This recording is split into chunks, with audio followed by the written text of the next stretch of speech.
यहाँ जिन बड़ा वेला होता था।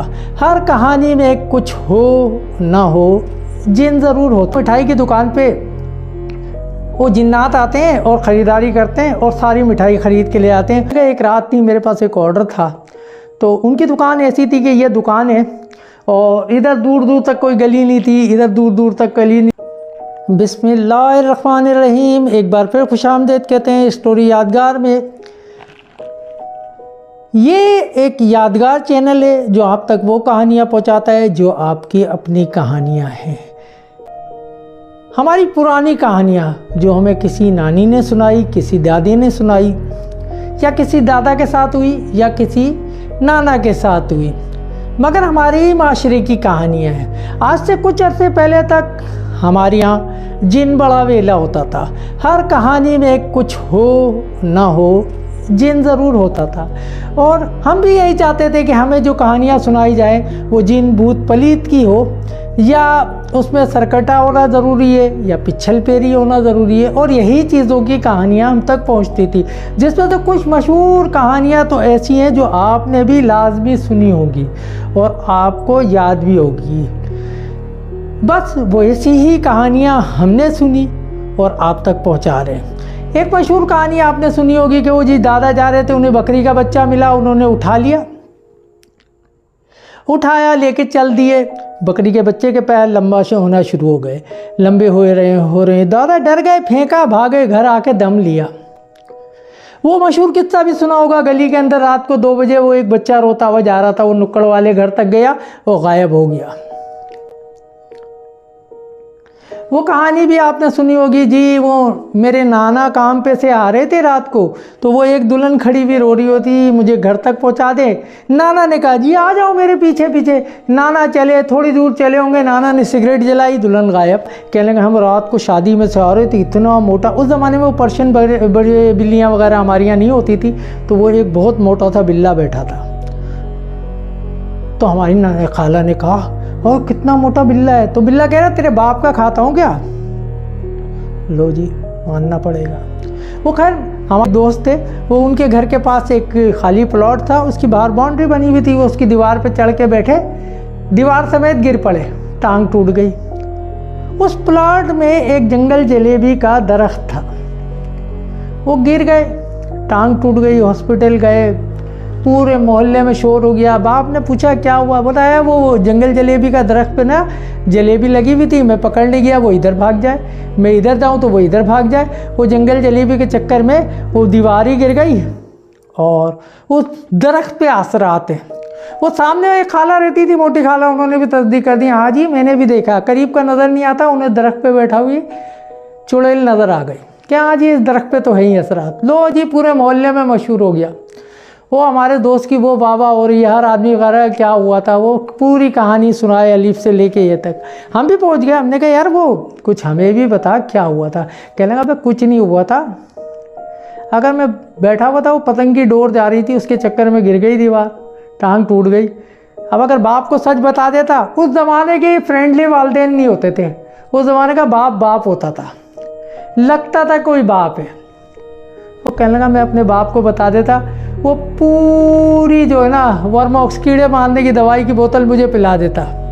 बेटा तुझे ज़रूरत क्या थी वो दीवार पे चढ़ने की। खैर जी वो इसी तरह के किस्से चलते थे और इसी तरह आम तौर पे होते थे। मगर एक कहानी बहुत मशहूर थी जो हर आदमी ने हमें सुनाई, और हद ये हो गई कि मुझे उस पर सच का गुमान होने लगा और मैं उसकी तहकीक में निकल गया। वो कहते थे कि जो रात को मिठाई की दुकान पे वो जिन्नात आते हैं और ख़रीदारी करते हैं और सारी मिठाई ख़रीद के ले आते हैं, और जो मिठाई की दुकानें इतनी चलती हैं ये इन्हीं जिन्नात की वजह से चलती हैं। खैर जी मैं किससे पूछूं तस्दीक करने के लिए? मुझे पता चला एक वो पाकिस्तान बना है जब से उनकी दुकान है। मैं उन तक गया, सलाम दुआ की, बड़ी खुशखलागी से मिले। मैंने कहा हज़रत मेरा ये सवाल है, क्या ऐसा होता है? क्या लगा उमूमन नहीं पता चलता, धा के आते जाते रहते हैं, हमें क्या पता जिन्हें।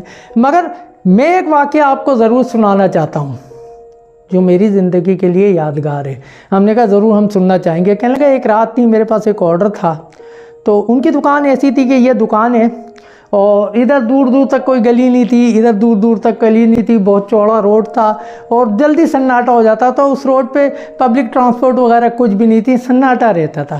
क्या लगा ऑर्डर था, मैं देर तक काम कर रहा था, कोई बहुत ज़्यादा वक्त नहीं हुआ होगा, 11 साढ़े 11 बजे का वक्त होगा कि दो लईम शहीम बोस्की के कपड़े वपड़े पहने हुए दो आदमी मेरी दुकान में काउंटर पे आए और कहने लगे जी मिठाई चाहिए। मैं कहा जी ले लें। कहने लगा अच्छा ये ट्रे निकालें और तोल दें। कहने यार मैं डर गया यार, ये पुलिस वाले हैं और ये वो। मैंने कहा सर आधा पाव खा लें आप, बस इतनी मेरी हैसियत नहीं है, मैं पूरी। कहने लगा नहीं हम आपको पैसे देंगे, आप पूरी तोल दें।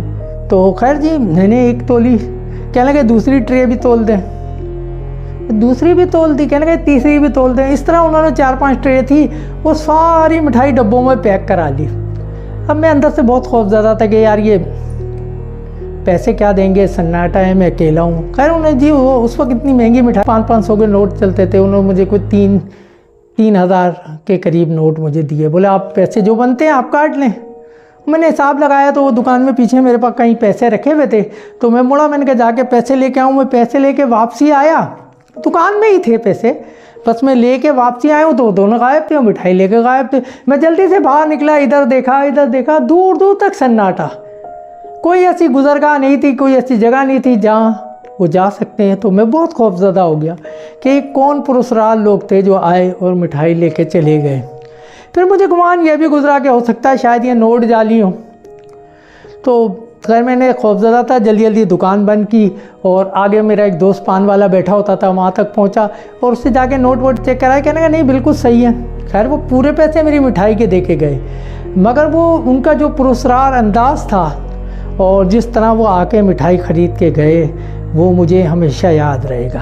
और उसके बाद ये जो मैंने कहावत आपने सुनाई है, ये मैंने भी सुनी है, मुझसे कई लोगों ने पूछी है। मैं ये कह सकता हूँ कि हाँ एक रात ऐसा मेरे साथ हुआ। अब वो कौन थे ये मैं नहीं जानता। तो हमारा अगला सवाल ये था कि अब क्यों नहीं आते लोग, अब कोई आपके पास नहीं आता। अभी हाल में कहने लगा नहीं जी, वो खुश मिजाज आदमी थे, कहने लगा जी आप कैसे आएंगे, अब फूड पांडा का दौर है जी, वहीं मंगा लेते होंगे। और मिठाई कौन खाता है जी, आइस केक मंगा लेते होंगे। 4G और 5G का ज़माना है। अब ये हिकायतें पुरानी हैं, मगर क्योंकि मेरे साथ खुद भी थी इसलिए आप तक पहुंचा दी और हमने अपनी ज़िम्मेदारी समझते हुए आप तक पहुंचा दी। इजाज़त चाहेंगे, अल्लाह हाफिज़।